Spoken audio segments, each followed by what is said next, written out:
Iniciando nesse mês de novembro a série Transformados, baseado em textos bíblicos de homens que foram transformados na sua vida e tiveram as suas histórias mudadas através dessa transformação. Então nós vamos trabalhar durante todo esse mês essa série. Hoje nós vamos fazer a introdução dela. E eu quero usar aqui um homem tão especial, para mim, o maior missionário de todos os tempos, depois de Jesus Cristo e o período que Jesus esteve na terra, que foi muito curto. Alguém que escreveu cartas que nos deixam aqui instruções para a nossa caminhada, o apóstolo Paulo. Nós vamos entrar nessa série com a introdução sobre o apóstolo Paulo, aquele que teve a sua vida transformada. Porque é muito comum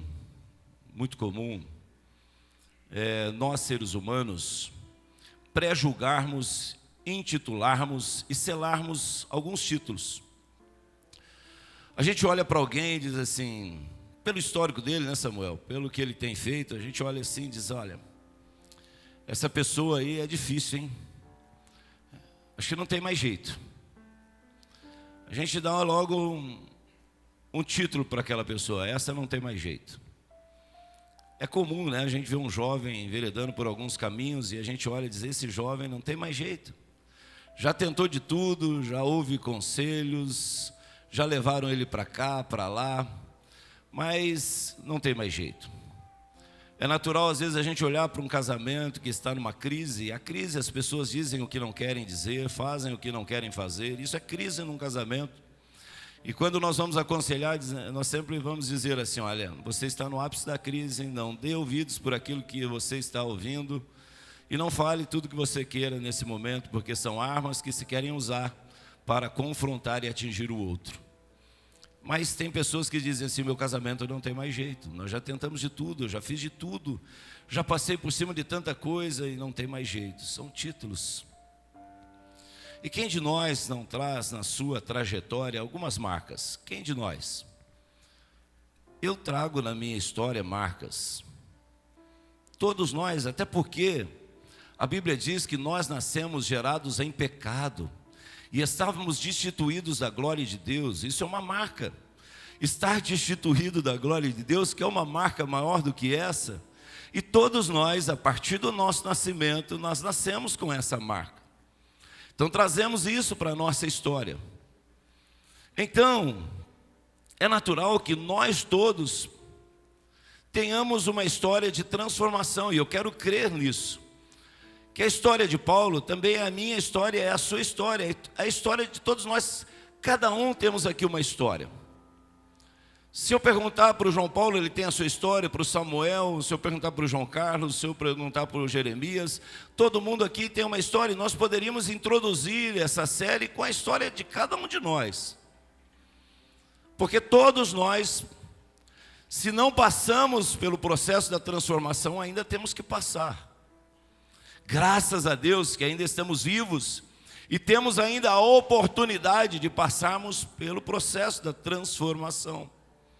Deus nos dá essa oportunidade. Hoje é um dia em que nós temos essa oportunidade de viver essa extraordinária transformação.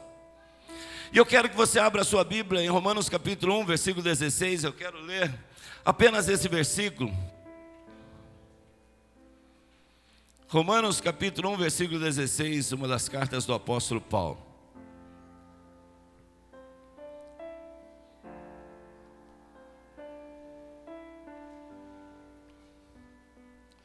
Paulo vai dizer aqui nesse versículo, qual foi o poder que transformou a sua vida? E eu creio que essa é a minha e a sua convicção. Eu creio que esse é o meu e o seu testemunho. Paulo diz assim, não me envergonho do evangelho, porque é o poder de Deus para a salvação de todo aquele que crê. Primeiro do judeu, depois do grego, ou seja, depois a todos os demais, aos gentios, a todos os seres humanos. Todos nós precisamos passar por esse processo. E é tão triste, e eu quero dizer que é algo muito trágico. Triste e trágico, irmã Rosângela.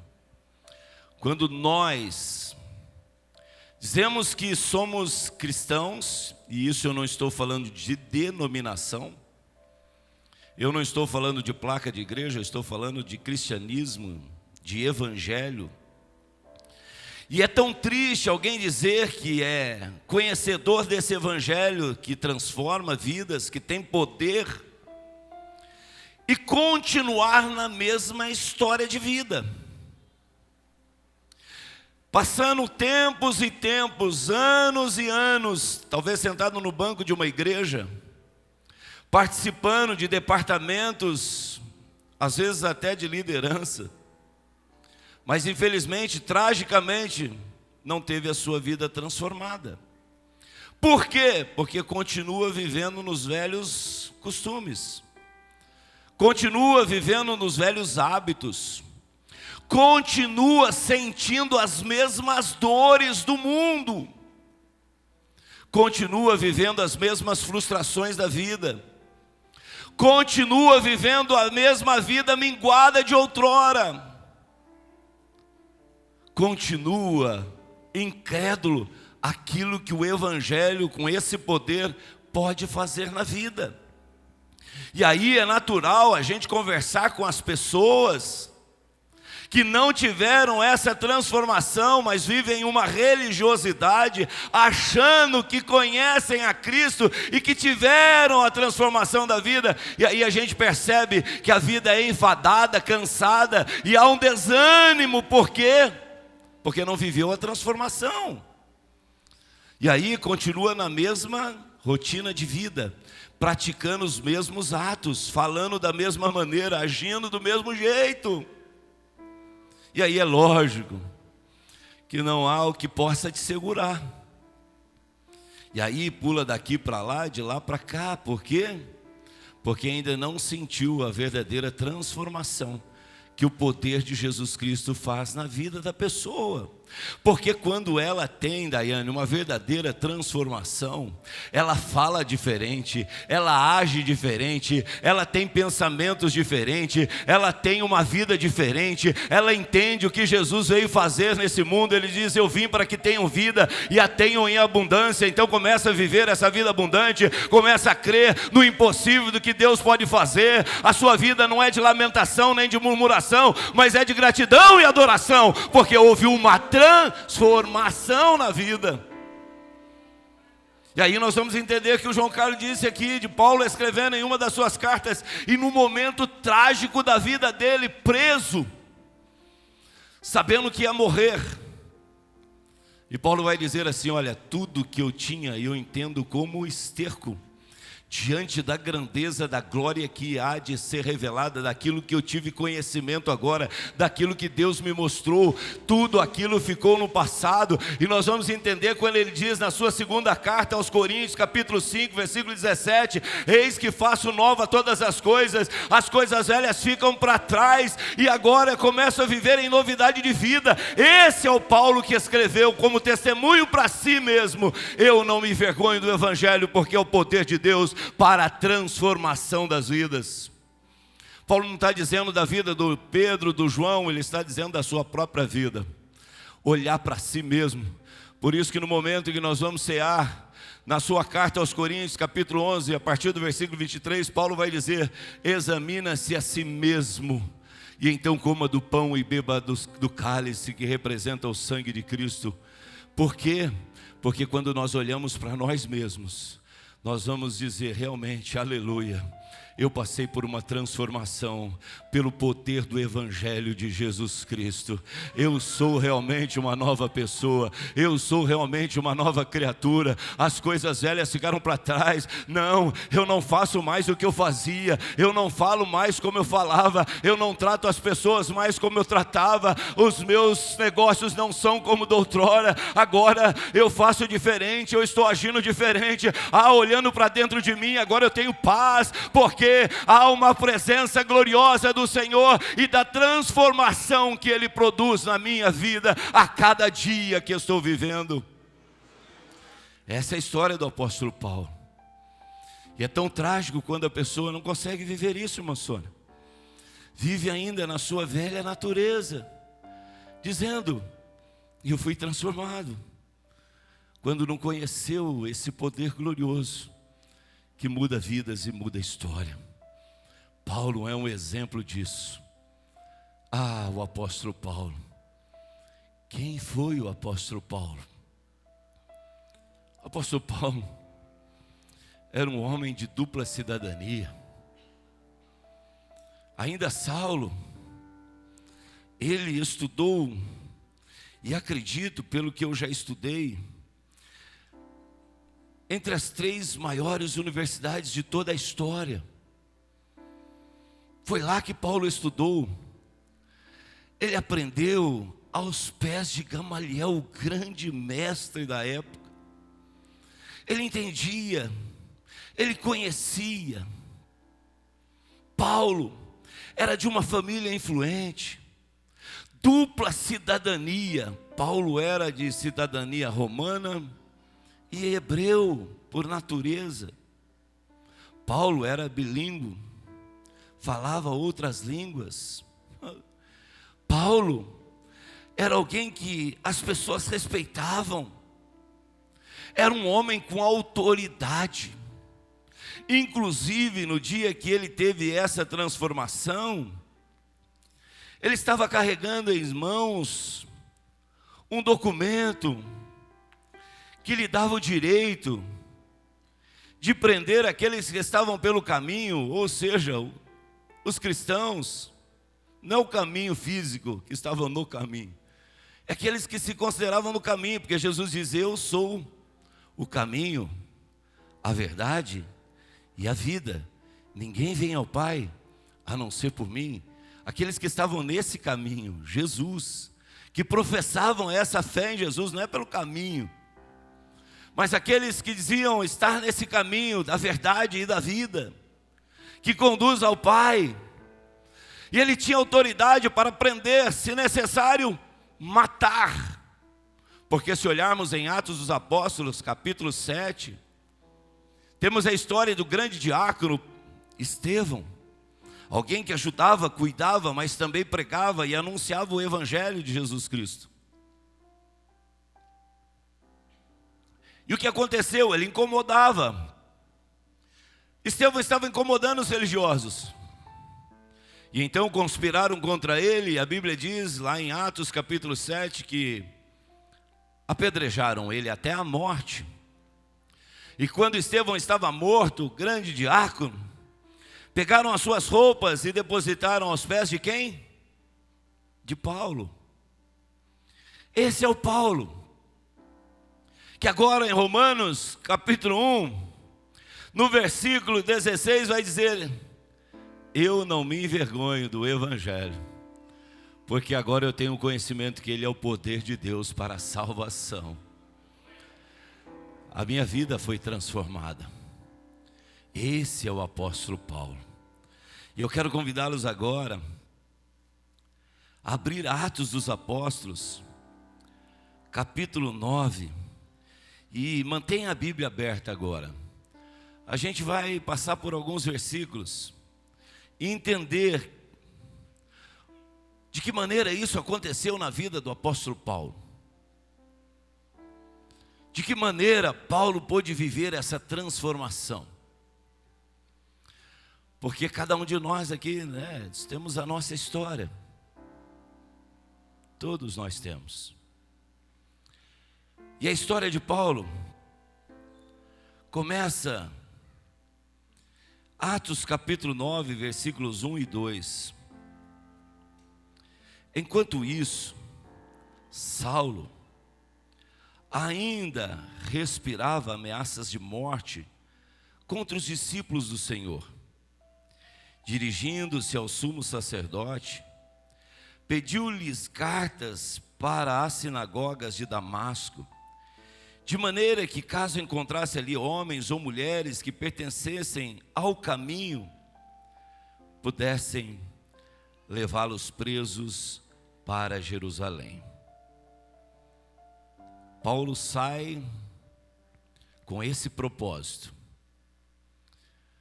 Paulo sai para cumprir essa missão. Mas que maravilhoso acontecimento, que no caminho de Damasco, aleluia, algo acontece na vida de Paulo.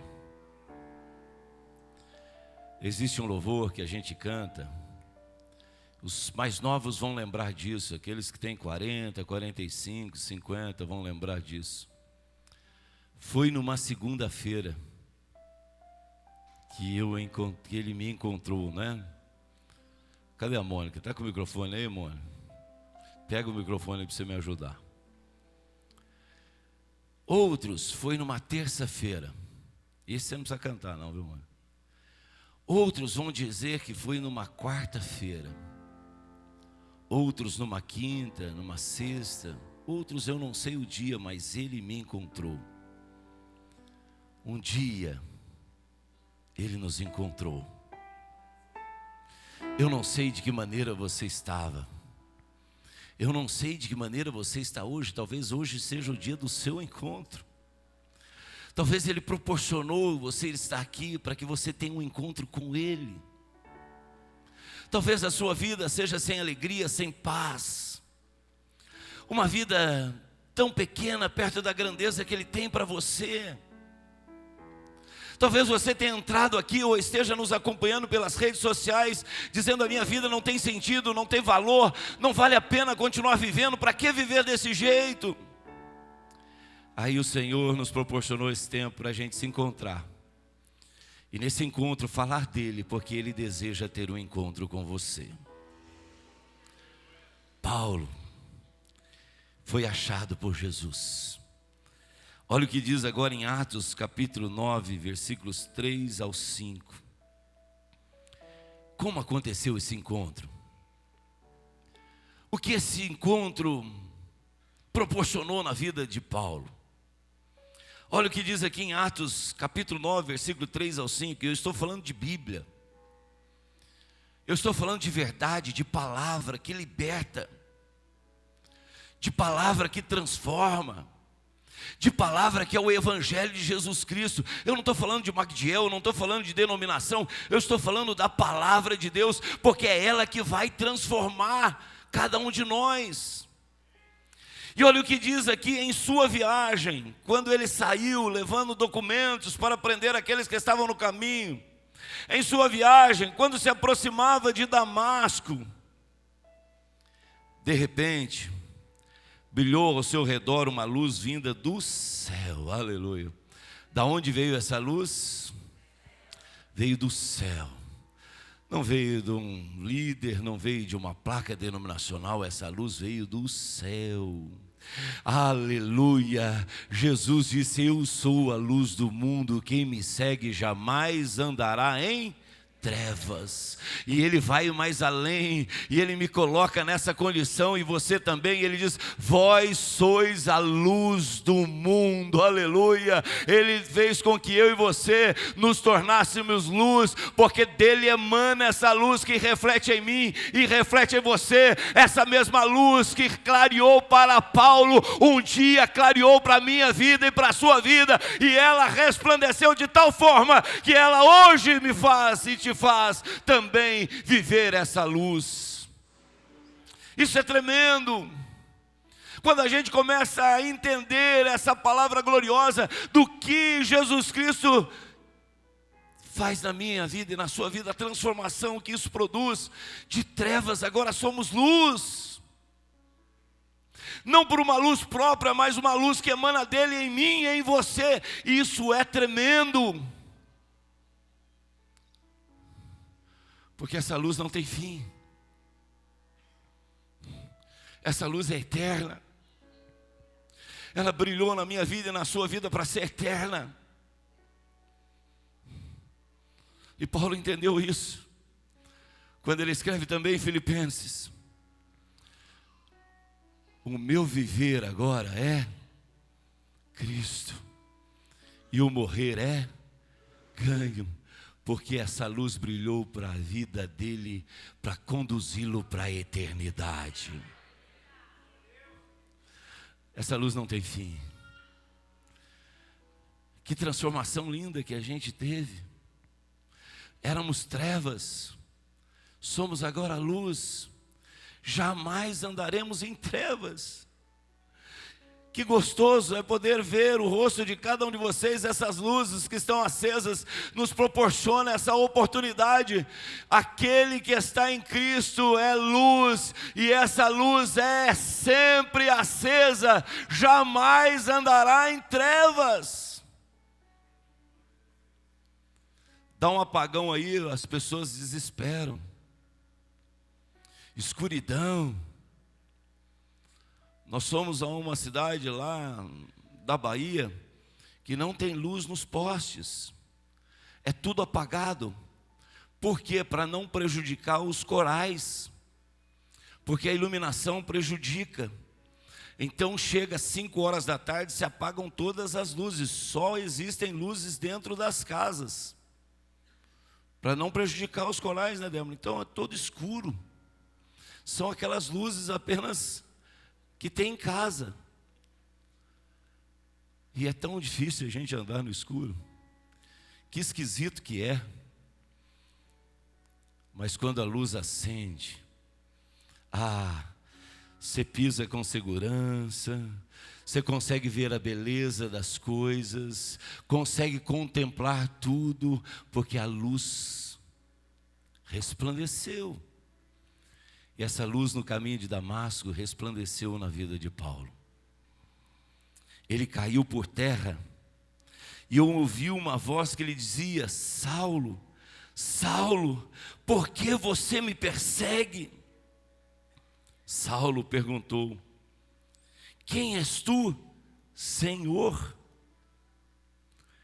E ele respondeu: eu sou Jesus, a quem você persegue. Paulo está indo para Damasco para prender, se necessário matar, mas de repente ele teve esse encontro com Jesus. E nesse encontro, Jesus confronta ele: Saulo, Saulo, por que me persegues? Só há transformação quando há confronto. Paulo foi confrontado para ser transformado. Por quê, pastor? Porque é natural, quando não temos confronto, acharmos que estamos fazendo o correto. Quando um pai confronta um filho de que ele não está fazendo aquilo que é certo, vai levar o filho ao acerto.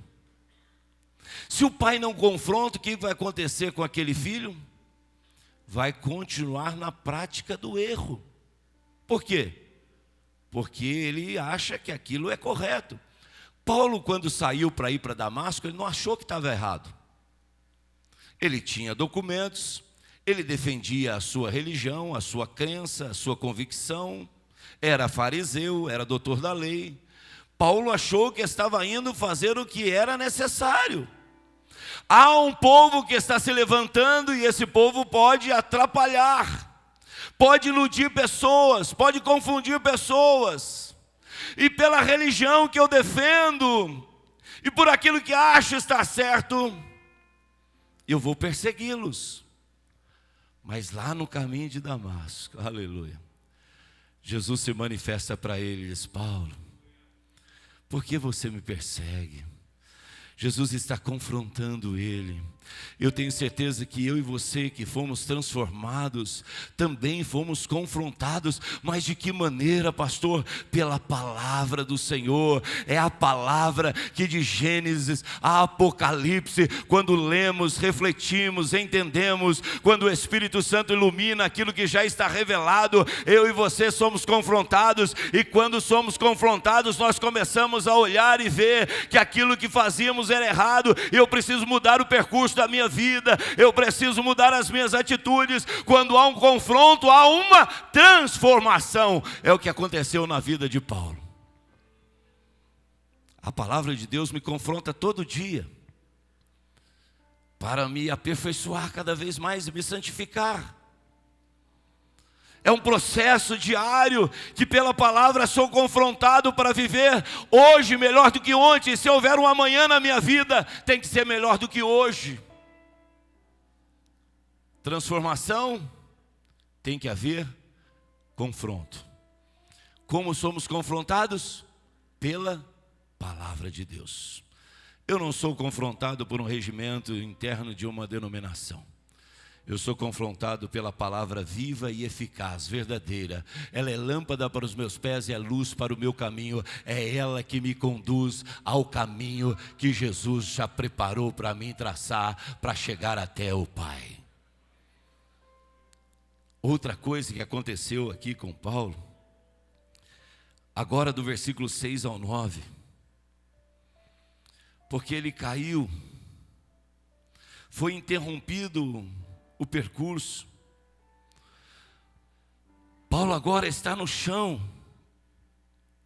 Aquilo que ele desejava fazer, agora ele está no chão.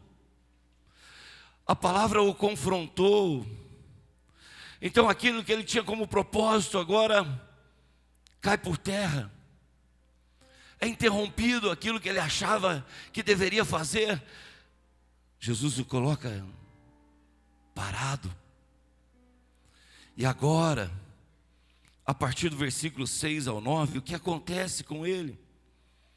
Diz assim a palavra do Senhor: levante-se, Paulo, entre na cidade, alguém lhe dirá o que você deve fazer. Paulo saiu cheio de autoridade para ir a Damasco e prender os cristãos. Agora, a palavra vem para ele que está caído no chão. Diz: olha, agora você levanta desse lugar, Paulo, e você agora vai ser conduzido. Ou seja, a partir da transformação, nós somos conduzidos por nosso Senhor Jesus Cristo. Aquele que é transformado, ele não anda mais segundo o seu propósito, mas agora ele começa a ser conduzido por Deus. Olha o que Deus diz: levante-se, entre na cidade, alguém lhe dirá o que você deve fazer. Agora não é mais o que você pensa, não é mais agora o seu propósito. Agora, a partir desse encontro e dessa transformação, a sua vida será conduzida. Eu vou te levar, eu vou te conduzir. Agora é a minha mão que vai te conduzir. Os homens que viajavam com Saulo pararam emudecidos, ouviam a voz, mas não viam ninguém. Saulo levantou-se do chão e, abrindo os olhos, não conseguia ver nada. E eles o levaram pela mão até Damasco. Por 3 dias ele esteve cego, não comeu e nem bebeu. Aquele que é transformado tem que se deixar ser conduzido por Deus. Agora é a vontade de Deus que prevalece na minha vida. Agora é Deus conduzindo os meus dias. Não é mais o que eu planejei, não é mais o que eu pensei, não é mais os meus ideais que prevalecem, não é mais o meu sonho, mas agora é ser conduzido por Deus, é segurar na mão dele, aleluia. E agora o meu projeto é o projeto de Deus, o meu sonho é o sonho que Deus tem para a minha vida. Os meus ideais são os ideais de Deus para mim. Agora eu não estou andando mais pelo meu propósito, agora eu estou andando segurando na mão de Deus. Não importa o que vai acontecer no meu amanhã, eu estou segurando na mão de Deus. Mas se chegar uma notícia de desemprego, não faz mal, agora não é mais o meu propósito, agora é o propósito daquele que me conduz. conduz, é na mão dele que eu estou segurando. Mas se chegar uma má notícia, não faz mal, eu estou segurando na mão dele e é ele que me conduz. Mas se chegar um diagnóstico de enfermidade, não faz mal, eu estou segurando na mão dele, é ele que está conduzindo a minha vida. A partir daquele momento da transformação, a gente passa a ser conduzido pelo Senhor. E aí eu não fico preocupado com o amanhã, porque o amanhã está nas mãos do Senhor e eu estou segurando nas mãos dele, aleluia. E aí tem um louvor que a gente canta, e é bem por aí mesmo. Vamos lá junto com a Mônica. Segura na mão de Deus, na mão de Deus. Aleluia, é ele. Pois ela te sustentará. Eu estou segurando na mão dele, ele está me sustentando. Não temas, Aleluia. segue adiante e não olhes para trás. Segura nas mãos de Deus e vai. É isso aí. Não importam circunstâncias, elas não me definem. O que me define é que a partir da minha transformação, é na mão dele que eu estou seguro, aleluia. E ele começa a me conduzir. Aquele homem cheio de autoridade, aquele homem com documentos para prender e matar cristão, agora passa a ser conduzido. Não é mais o meu passo, os meus ideais, os meus projetos, mas são os projetos de Deus para a minha vida. Então eu não olho para trás, eu olho para aquele que é o autor e consumador da minha fé. É ele o Senhor da minha vida, é na mão dele que eu estou seguro, aleluia. E eu sei que os propósitos deles jamais se frustrarão. A Bíblia diz que os planos de Deus jamais se frustrarão, queira você ou não, queira as pessoas ou não. Eu estou seguro na mão de Deus e Ele está me conduzindo, e eu estou vivendo o propósito de Deus, dia após dia. E o amanhã? A Bíblia diz: não andeis ansiosos por coisa alguma. Confia em Deus, no Senhor, e Ele vai te conduzir por um caminho de segurança com um final feliz. Paulo teve a sua vida transformada e pôde viver essa alegria de ser conduzido por Deus. Sabe por quê? Tem momentos na vida que Deus vai nos cegar dos olhos humanos para que a gente não veja algumas coisas. Como assim? Paulo ficou cego. Ele não conseguia enxergar. Ele levantou, mas levantou sem ver. Sabe por quê? Porque às vezes, com os nossos olhos humanos, nós derrapamos e às vezes queremos andar pelos nossos propósitos. Mas muito mais do que olharmos com os olhos carnais, Deus nos dá olhos espirituais. Os olhos espirituais veem além, irmãos. Os olhos espirituais nos permitem ter essa segurança nas mãos do Senhor Jesus. Quando nós olhamos com os olhos carnais, a gente está correndo sérios riscos. Mas quando nós estamos andando pelos olhos da fé, aleluia, eu consigo ver o que o meu Deus pode fazer. Eu consigo ver aonde Ele pode chegar.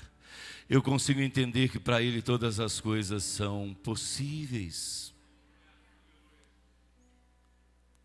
Paulo ficou cego, para que agora ele pudesse ter olhos espirituais. Atos capítulo 9, versículos 10 ao 17. E eu quero chamar o ministério de louvor.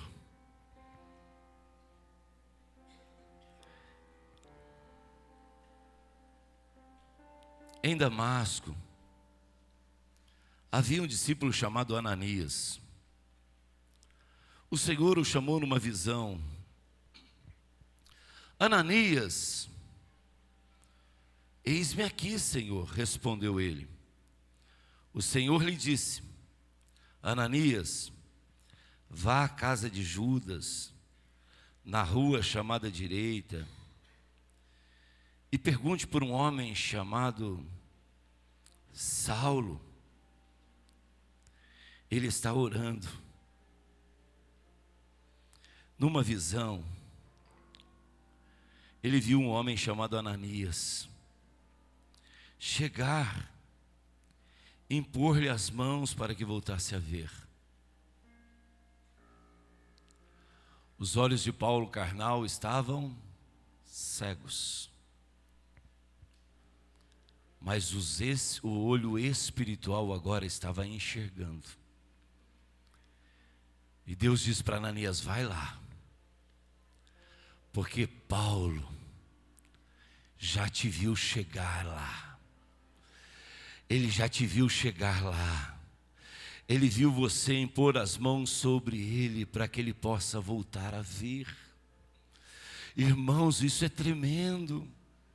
A visão espiritual que Deus nos dá quando somos transformados.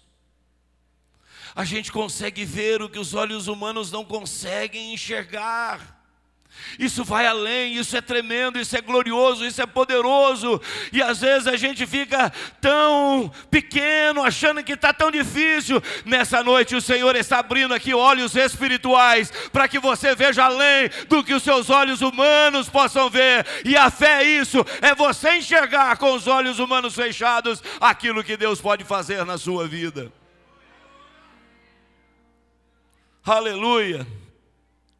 E aí Ananias respondeu para o Senhor: Senhor, tenho ouvido muitas coisas a respeito desse homem e de todo o mal que ele tem feito aos teus santos em Jerusalém.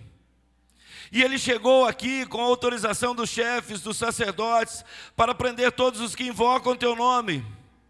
Mas o Senhor disse a Ananias: vá, aleluia, vá, este homem é meu instrumento, aleluia, escolhido para levar o meu nome perante os gentios e seus reis, e perante o povo de Israel, e mostrarei a ele o quanto deve sofrer pelo meu nome. Então, acabou o medo de Ananias. Senhor, o Senhor já transformou a vida dele. Sim, Ananias, agora ele já está transformado. Eu já dei a ele a visão espiritual. Agora você vai, você ora por ele, ele vai entender tudo aquilo que eu tenho como propósito para a vida dele, porque agora ele está sendo conduzido por mim. Ananias, fique tranquilo, ele é uma nova criatura transformada. Aleluia. Eu creio que o Senhor um dia deu testemunho de mim e de você também. Um dia talvez Satanás tenha se apresentado para o Senhor, assim como fez após ver Jó. E talvez o Senhor tenha falado para ele: estou conjecturando aqui, você viu meu servo Magdiel lá? Eu vi. Mas ele fez isso. Não é isso que aconteceu com Martim Lutero? Não foi isso que Satanás fez com Martim Lutero na história? Martim Lutero, agora você quer ser um evangelista, você quer pregar o evangelho? Olha o que você fez. Listou tudo aquilo que Martim Lutero tinha feito. Martim Lutero diz: acabou? Não, tem mais coisa. Tudo isso acabou? Não, tem mais. Muito bem, Satanás, realmente tudo isso aí eu fiz, mas você esqueceu de que o sangue de Jesus Cristo me purificou de todos esses pecados cometidos. Aleluia, aleluia, aleluia, aleluia. Eu e você, talvez Satanás tenha colocado diante: mas ele fez isso, mas ela fez aquilo, mas ela já fez isso, mas ele já fez isso. E o Senhor Jesus disse: mas eu transformei, porque o meu sangue derramado na cruz do Calvário lavou e purificou de todo o pecado, e ele e ela agora são novas criaturas. Ananias, versículo 17. Então Ananias foi, entrou na casa, impôs as mãos sobre Saulo e disse: irmão, aleluia, Saulo, você já foi transformado, agora você é meu irmão, aleluia. Você teve um encontro com Jesus, agora você é meu irmão, Saulo. Você agora é uma nova criatura, você agora é meu irmão. Nós estamos caminhando no mesmo caminho, vamos chegar ao mesmo destino, aleluia. Ele te libertou assim como Ele me libertou. Agora você conhece a verdade e essa verdade liberta. Agora somos livres, agora nós somos irmãos. Saulo, você que perseguia, agora nós somos irmãos nesse caminho que nos leva à eternidade. Irmão Saulo, o Senhor Jesus lhe apareceu no caminho por onde você vinha. E agora Ele me enviou para que você volte a ver.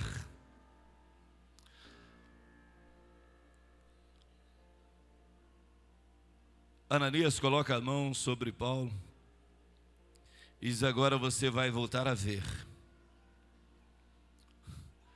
Mas agora Paulo não apenas vê com esses olhos humanos. Olha o que Ananias diz para ele: agora você volte a ver e seja cheio do Espírito Santo.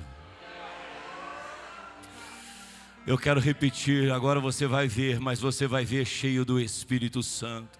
Meu irmão, o que eu mais desejo para a minha vida, e hoje enquanto eu estava meditando nessa palavra, eu chorei e eu fiz essa oração ao Senhor: Senhor, eu quero enxergar com os olhos do Espírito Santo. Eu quero ver a minha esposa com os olhos do Espírito Santo. Eu quero ver a minha filha com os olhos cheios do Espírito Santo. Eu quero ver o meu filho com os olhos cheios do Espírito Santo. Eu quero olhar para o meu casamento com os olhos cheios do Espírito Santo. Eu quero olhar para o ministério de louvor com os olhos cheios do Espírito Santo. Eu quero olhar para a igreja com olhos cheios do Espírito Santo. Eu quero olhar para a minha cidade com olhos cheios do Espírito Santo. Aleluia! Olhos do Espírito Santo fazem toda a diferença. Quem caminha pelos olhos do Espírito Santo vive a transformação. Ele olha para o próximo e compartilha do sofrimento do próximo. Ele chora com aquele que está chorando. Ele deseja a libertação e a transformação daquele que está perdido. Que eu e você possamos viver essa alegria do apóstolo Paulo, que agora ele levanta, aleluia. E agora ele levanta não somente enxergando com os olhos que ele tinha, carnal, mas agora ele começa a enxergar com os olhos cheios do Espírito Santo. Nessa noite o Senhor está abrindo olhos aqui para serem cheios do Espírito Santo. O seu olhar cheio do Espírito Santo faz toda a diferença. Você olha diferente, você vive diferente, você caminha diferente. Irmãos, que nós possamos viver com o olhar cheio do Espírito Santo. Só uma vida transformada nos proporciona esse privilégio. E olha o que diz a Bíblia Sagrada. 1 Coríntios capítulo 2, versículo 12. Esse Paulo agora, cheio do Espírito Santo. Olha o que ele escreve à igreja de Coríntios. Capítulo 2, versículo 12 da sua primeira carta. Nós, eu e você, nós, aqueles que tiveram a sua vida transformada, da direita, da esquerda, à frente, atrás, estiva, fora de estiva, no Brasil, fora do Brasil, no mundo, nós, transformados, os que foram transformados, nós, porém, não recebemos o Espírito do mundo, mas o Espírito que procede de Deus, aleluia, para que entendamos as coisas que Deus nos tem dado gratuitamente, aleluia. Só quem tem o Espírito Santo vai entender isso. Só quem tem o Espírito Santo entende isso. Só quem tem o Espírito Santo entende isso. Que recebeu gratuitamente aquilo que Deus tem para mim e para você. Ele nos tem dado gratuitamente. Eu começo a entender isso quando tenho a minha vida transformada. Quando os meus olhos são os olhos do Espírito Santo, eu começo a entender o que Ele me deu gratuitamente. Primeira carta de Paulo, transformado. Aos Coríntios, agora capítulo 6, verso 19. Acaso não sabem que o corpo de vocês, o meu e o seu, meu irmão, está falando de nós, aleluia. Acaso não sabem que o corpo de vocês é o quê? Templo do Espírito Santo, ou santuário do Espírito Santo que habita em vocês, que está em vocês. E de onde ele vem? Que lhes foi dado por Deus, e que vocês não são de si mesmos. O que quer dizer que os transformados agora não são de si mesmos. O que nós vamos celebrar aqui em memória, não como um ritual, mas em memória, a morte e a ressurreição de Cristo. O que Paulo quer dizer é que agora vocês não são mais de si mesmos. Vocês agora são santuário, templo do Espírito Santo. Por quê? Porque Jesus pagou o preço para que você pudesse ser esse templo, essa morada. Ele morreu na cruz do Calvário, o seu sangue foi vertido até a última gota, para que agora você pudesse ter o direito de ser morada do Espírito Santo. Vida transformada é aquele que foi confrontado pelo Senhor.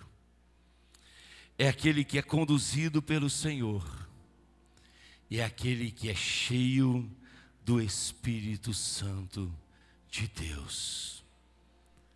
Quantos aqui, olhando para dentro de si hoje, podem dizer: ah, pastor, diante de tudo isso, não somente Paulo, mas eu me enquadro como alguém que foi transformado. Não sou religioso de ficar no banco por semanas, meses e anos, de fazer parte de grupos e departamentos, de me envolver aqui ou lá. Mas hoje eu posso entender que eu realmente fui transformada, que eu realmente fui transformado por Jesus Cristo, o meu Senhor. Se você crê, fique em pé agora. Louvemos ao Senhor.